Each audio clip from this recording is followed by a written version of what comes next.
Eh bien, comme chaque vendredi, maintenant, je retrouve Édouard Husson pour notre émission religieuse sur la vie, notamment de l'Église catholique. Et nous allons aborder aujourd'hui trois sujets, parce qu'en réalité, le deuxième sujet en chevauche un troisième. Nous allons évoquer deux sujets qui sont directement liés à la vie de l'Église. Le premier, c'est la situation de Monseigneur Ray. Est-ce que tu peux nous en dire plus, Édouard, parce que tu nous en as déjà parlé la semaine dernière. On sait que Monseigneur Ray Oui, a de mauvaises relations avec le pape François, qu'il fait l'objet d'une mesure de défiance du pape François, et je crois que ça ne s'arrange pas. oui. Alors en fait, il y a eu un dénouement puisqu'il y avait une enquête apostolique qui avait été menée. Alors une enquête apostolique, ça veut dire que le pape délègue un évêque chez un autre évêque pour faire une enquête. Quand il y a eu des plaintes, des remontées jusqu'à Rome, et on avait dit que pour Monseigneur Ray, à tort ou à raison, à mon avis plutôt à tort, il y avait un certain nombre de personnes dans le diocèse, souvent des laïcs engagés, n'aimant pas la ligne, on va dire, plus fidèle à Jean-Paul II et Benoît XVI, et qui trouvaient qu'il y avait trop de communautés différentes, charismatiques, traditionnalistes, etc., et que c'était pas bien contrôlé, en particulier les recrutements pour le séminaire, puisque effectivement Toulon est un des diocèses où il y a le plus de recrutements annuellement. Alors c'est allé jusqu'à ce que le François suspende des ordinations il y a 18 mois de mémoire, et il y a eu une enquête. Alors aujourd'hui, on a la réponse. Au terme de l'enquête, Monseigneur Ray n'a pas été euh, renvoyé comme un malpropre, comme c'est arrivé à son confrère américain la semaine dernière, Le Tiger, Monseigneur Strickland. Et il est flanqué d'un coadjuteur. Alors un coadjuteur dans l'histoire de l'Église, c'est un évêque qui vient épauler l'évêque en place en étant le successeur prédésigné.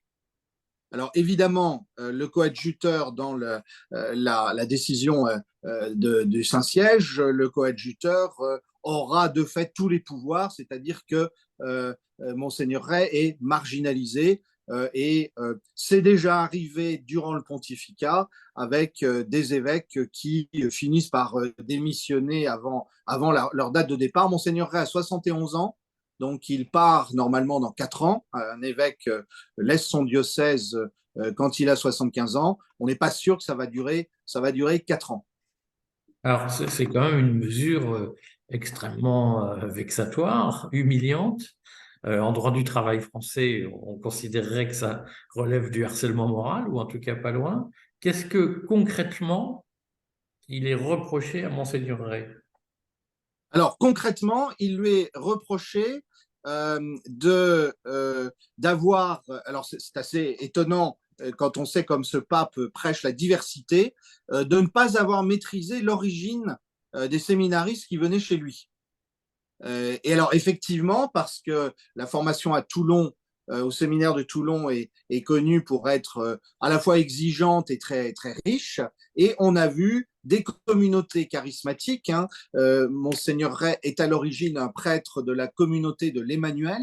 Alors, les charismatiques sont des catholiques qui étaient très favorables à Jean-Paul II, mais qui se sont aussi beaucoup inspirés des modes d'évangélisation des protestants américains, du renouveau protestant américain depuis les années 60. Et donc, c'est des gens assez exubérants, assez vivants, et qui ont amené de la jeunesse et de la fraîcheur dans l'Église à partir des années 70. Monseigneur Ray venait de cette mouvance, mais par ailleurs, il a été très ouvert aussi à ceux qu'on appelle les traditionalistes. Alors, les traditionalistes, ce sont ceux qui aiment bien fêter la messe selon le rite du XVIe siècle, le rite de Saint Pie V, qui est une messe qui est fêtée en latin, qui est célébrée en latin. On rappelle C'est pas que, la... on rappelle, excuse-moi, je te coupe, mais que Oui. ce rituel a été inventé à l'occasion du Concile de Trente, qui était une réaction de l'Église contre Alors, le protestantisme. il n'a pas été inventé, il a été codifié. Il était en fait une codification par Rome avec une forme de centralisation, alors que jusque-là, en Occident, il y avait une plus grande diversité de rituels. Hein, c'est le débat dans l'histoire de l'Église. Faut-il laisser la diversité des rites ou bien faut-il au contraire aligner sur le rite romain? Et là, effectivement, il a été codifié. Ensuite, il y a au moment du Concile Vatican II toute une réflexion liturgique. Et après le Concile Vatican II, le pape Paul VI fait un certain nombre d'innovations, simplification du texte de la messe du Concile de Trente, qui est un peu raccourci à certains moments, plus d'obligation de la célébrer en latin, elle peut être célébrée dans les langues vernaculaires, et d'autre part, sans que ce soit une obligation, mais c'est devenu un usage, la messe n'est plus célébrée face au tabernacle et au crucifix, l'autel qui est au fond de l'église, elle est célébrée, comme on dit, face au peuple. Donc c'était les innovations, et Benoît XVI, voyant que la vieille messe, si j'ose dire, avait du succès toujours et qu'il y avait une forte demande, avait autorisé la concurrence des rites. Et notre bon pape argentin centralisateur a dit que non, la concurrence des rites, ça va pas. En fait, c'est vrai que la concurrence des rites, c'était embêtant, en particulier parce que les jeunes aiment beaucoup le vieux rite. Et la partie la plus dynamique de l'Église est revenue à ça. Et donc, alors c'est pas toute la partie la plus dynamique de l'Église, mais une partie non négligeable. Et donc, à Toulon, pour revenir au diocèse de Toulon, Monseigneur Ray, prenant au sérieux la diversité qu'on nous prêche à temps et à contre-temps dans tous les secteurs de la société, bah, il a dit la diversité, elle peut être aussi pour des gens qui aiment bien la tradition. Et donc, s'ils ne trouvent pas ailleurs, qu'ils viennent chez moi.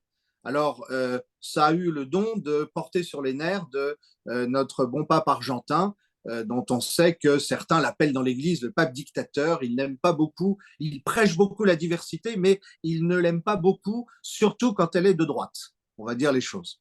Est-ce que ça signifie que François est en train d'enterrer d'une façon ou d'une autre ou d'achever la communauté de l'Emmanuel qui a connu son heure de gloire dans les années 80-90?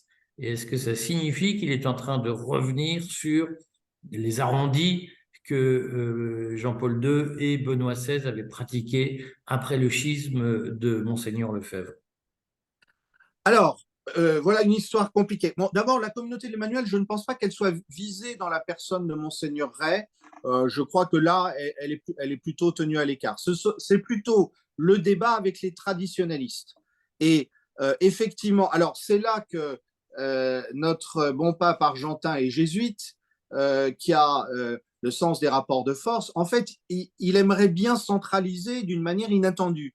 Il aimerait bien que tous les catholiques traditionnalistes dépendent des lefévristes, de la fraternité Saint-Pidis. Comme ça, tout le monde en rang, il n'y a rien qui dépasse. Alors, il a été obligé de reconnaître qu'il y avait une autre fraternité qui s'appelle la fraternité Saint-Pierre, qui, elle, n'avait jamais été schismatique. Donc, il a fini par lui faire une lettre en disant, oui, oui, vous aussi, vous pouvez continuer à célébrer selon l'ancien rite, mais normalement, ailleurs, c'est très contingenté désormais et il ne faut pas de nouvelles créations de paroisses, on célèbre selon l'ancien rite. Voilà ce qui se passe. Alors, la réalité, c'est que la génération du pape François est dépassée par le besoin de diversité qu'il y a dans le monde en termes de liturgie. Ils ont une vision assez monolithique de la liturgie. C'est un peu Europe de l'Ouest, années 70. C'est ça leur vision des choses. Et donc, ils s'en prennent en Europe, ils s'en prennent au retour de la liturgie ancienne, mais la réalité, c'est que l'avenir de l'Église, il est dans la diversité liturgique.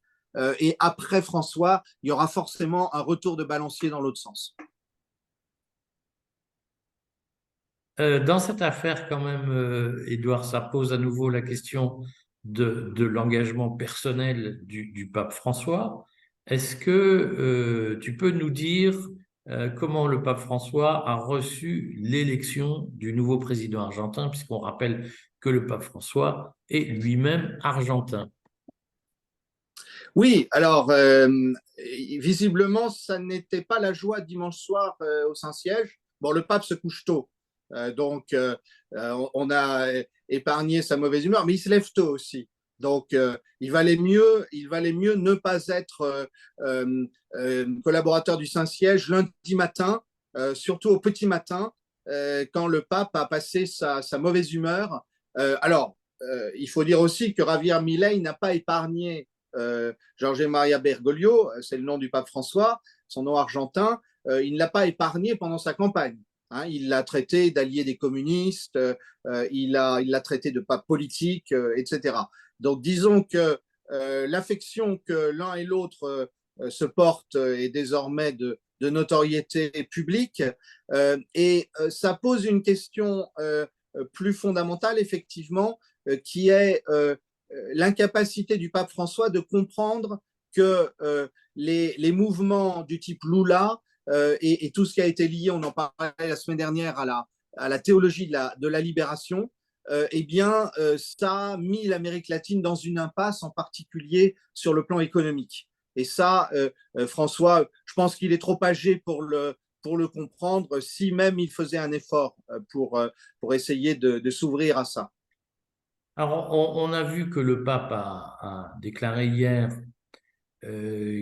que Israël avait une politique terroriste à Gaza. Javier Milei s'est beaucoup fait épingler pour son goût pour Israël et pour son soutien au sionisme. On sait par ailleurs que Javier Milei va probablement rencontrer Donald Trump cette semaine. Il a annoncé l'installation de l'ambassade d'Argentine à Jérusalem plutôt qu'à Tel Aviv. Comment les deux hommes vont concilier leur position sur Israël? Je pense que il y a pas de conciliation pensable. On peut imaginer que Javier Milei fasse de la diplomatie, dise les choses de manière plus arrondie une fois qu'il sera président. Encore que sa rencontre avec Trump augure plutôt d'un style aussi offensif au gouvernement que pendant la campagne. Mais alors là, je voudrais revenir effectivement sur le pape François. Il a quelquefois de bons réflexes. Hein, on le critique beaucoup, mais lui sait plusieurs choses. Il sait d'abord, il n'a pas oublié qu'il y a des chrétiens en Palestine et en Israël. Et son premier rôle, c'est de les protéger, pas seulement les catholiques d'ailleurs. Hein, de ce point de vue, le pape a un rôle de protection des orthodoxes et des autres rites. La deuxième chose, c'est que il a sur place, et il vient de le faire cardinal, le patriarche latin de Jérusalem, Monseigneur Pizzaballa, qui est un Italien, qui s'est engagé personnellement. Il avait même proposé de remplacer des otages israéliens, de donner sa vie potentiellement pour prendre la place de quelques otages. Ça, c'est un fait. La troisième chose, et ça, je crois que c'est important, on a effectivement, bon, Javier Milei, c'est une chose, et son engagement pro-Israël est sans doute plus sincère que d'autres, que chez d'autres, mais on a aussi toute l'aile progressiste de l'Église qui, en fait, a reproché au pape François de ne pas dénoncer suffisamment l'antisémitisme. Et alors, le fait d'avoir reçu effectivement des Palestiniens autant que des Israéliens lors d'une réunion récente, le fait de ne pas vouloir dénoncer le Hamas selon les codes du monde occidental, ça porte sur les nerfs de personnalités pourtant à l'origine proche du pape. Il y a par exemple une intellectuelle italienne qui s'appelle Lucia Scarafia, qui a été interviewée par le Huffington Post et qui a fait une diatribe, qui a lancé une diatribe très critique sur le pape François en disant que c'était scandaleux son attitude, que ça remettait en cause le rapprochement entre juifs et chrétiens après Vatican II, etc., etc. Alors, c'est peut-être l'occasion, s'il nous reste 2 minutes, c'est peut-être l'occasion de faire une mise au point sur les relations entre juifs et chrétiens. Bon, premièrement, les relations entre juifs et chrétiens ne datent pas du Concile Vatican II. il y a eu un grand pape qui a été très calomnié par la suite, qui s'appelait Pie XII, et qui a d'une part été relativement favorable au sionisme dès les années 20, lorsque la question se posait au Saint-Siège. Il était même vu un peu comme l'original au Saint-Siège, celui qui était plus ouvert. Et deuxièmement, contrairement aux calomnies qu'on a déversées sur lui, il a beaucoup fait pour encourager les sauvetages de juifs persécutés pendant la guerre. À partir de là, les rédacteurs de Nostra Aetate, qui est le document conciliaire dans lequel il y a plusieurs paragraphes consacrés aux relations avec le judaïsme, étaient souvent des proches de Pie XII et qui ont mis en parole ce qu'ils avaient pratiqué, c'est-à-dire une relation compassionnelle avec les Juifs qui, bien sûr, n'avait pas été du tout pratiquée partout dans l'Église, on le sait, pendant les 15 ou 17 siècles qui avaient précédé. Donc ça, on est tout à fait d'accord. En revanche, ni Jean XXIII, Paul VI, Jean-Paul II, Benoît XVI, François, ni d'une manière générale l'Église catholique n'ont confondu la question du sionisme et celle des bonnes relations avec les Juifs. Et là, il y a une confusion en ce moment. Donc, il faut rappeler que la reconnaissance de l'État d'Israël par le Saint-Siège a été tardive. Elle a coïncidé avec la préparation de la visite de Jean-Paul II en Terre Sainte en 2000. Et d'autre part, tous les mots favorables que Jean-Paul II a pu prononcer vis-à-vis de l'État d'Israël s'accompagnaient toujours d'une condition, c'était le respect absolu des résolutions des Nations Unies. Et la doctrine du Saint-Siège, c'est celle de deux États, un État palestinien à côté de l'État d'Israël. Donc, alors, Édouard, je te coupe. Oui. Édouard, je vais te couper parce qu'on va déborder. Est-ce qu'on peut se dire que la semaine prochaine, nous consacrons notre émission à la question du Vatican et d'Israël? Comme ça nous permettra de développer plus calmement nos interventions, sinon on va vraiment trop déborder. On fait comme ça? En tout cas, juste une phrase de conclusion pour dire que autant nous critiquons François sur certains points, autant là, c'est un très mauvais procès qu'on lui fait, puisque sa position sur le conflit de Gaza est équilibrée comme on l'attend. Bon, on fait ça la semaine prochaine et on redit aux gens, donc à nos spectateurs, que dimanche soir, il y aura un épisode de notre journal de l'économie, lundi soir, notre journal télévisé hebdomadaire, et puis on a prévu quelques autres surprises pour la semaine prochaine. Merci Édouard et bon week-end. Merci Eric. Bonne fin.